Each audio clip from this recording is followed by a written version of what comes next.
नमस्कार दोस्तों, आपका स्वागत है हमारे चैनल पर। आज हम आपको सुनाएंगे माघ मास की शुभ कथा और इसके महत्व के बारे में। माघ मास हिंदू पंचांग का पवित्र महीना माना जाता है। इस मास में किए गए पुण्य कार्य और भक्ति अत्यंत फलदायक होती है। कहा जाता है कि माघ मास में गंगा स्नान करने से हमारे पाप कटते हैं और जीवन में मंगल आता है।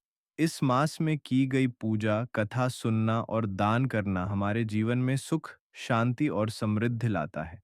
माघ मास में स्नान का विशेष महत्व है। कहा जाता है कि इस मास में गंगा स्नान करने से व्यक्ति के मानसिक और आध्यात्मिक पाप नष्ट होते हैं। इसके अलावा माघ मास में दान करना भी बहुत पुण्यकारी माना जाता है। गरीबों को भोजन, वस्त्र और शिक्षा का दान देने से घर में सुख, समृद्धि और शांति आती है। एक बार राजा विक्रमादित्य ने माघ मास में गंगा स्नान किया और अपने राज्य में खुशहाली लाई। यह हमें सिखाता है कि भक्ति और पुण्य कार्य जीवन में हमेशा फलदायक होते हैं। माघ मास में किए गए छोटे छोटे धार्मिक कार्य भी जीवन में बड़े बदलाव ला सकते हैं। कथा यह है कि एक गांव में एक साधु माघ मास में तपस्या कर रहे थे। उन्होंने गांव के लोगों को बुलाया और भगवान की कथा सुनाई। लोग सुनकर दान करने और भक्ति करने लगे। जिसने दान किया उसके घर में सुख, समृद्धि और खुशहाली आई। जिसने नहीं किया उसने देखा कि उसका जीवन उतना खुशहाल नहीं हुआ। इससे हमें यह शिक्षा मिलती है कि भक्ति और पुण्य कार्य हमेशा फलदायक होते हैं। माघ मास में किए गए छोटे छोटे धार्मिक कार्य भी जीवन में बड़े परिणाम ला सकते हैं। माघ मास में दान और पुण्य कार्य करने का महत्व बहुत बड़ा है। इस मास में किए गए दान से जीवन में समृद्धि, सुख और शांति आती है। गरीबों और जरूरतमंदों की मदद करना हमारे लिए आशीर्वाद का कारण बनता है।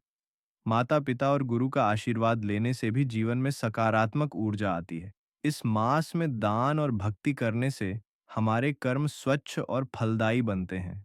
जो लोग माघ मास में भक्ति करते हैं उनके घर और परिवार में खुशहाली बनी रहती है।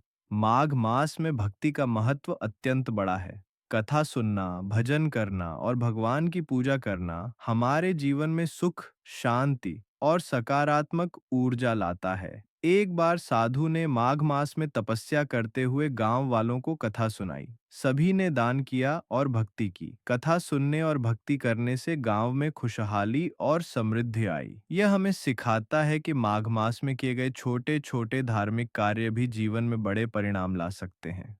दोस्तों, इस तरह माघ मास में कथा सुनना, स्नान करना और दान देना हमारे जीवन के लिए अत्यंत शुभ और लाभकारी है। यह मास हमें यह सिखाता है कि भक्ति और पुण्य कार्य हमेशा फलदायक होते हैं। हम आशा करते हैं कि आप भी इस माघ मास में अपने जीवन में भक्ति और पुण्य कार्य करेंगे और अपने परिवार और समाज के लिए भी शुभ कार्य करेंगे। अगर आपको यह कथा पसंद आई हो तो लाइक और शेयर करें। हमारे चैनल को सब्सक्राइब करें और बेल आइकन दबाएं ताकि आपको रोज नई भक्ति और कथा की वीडियो मिलती रहे।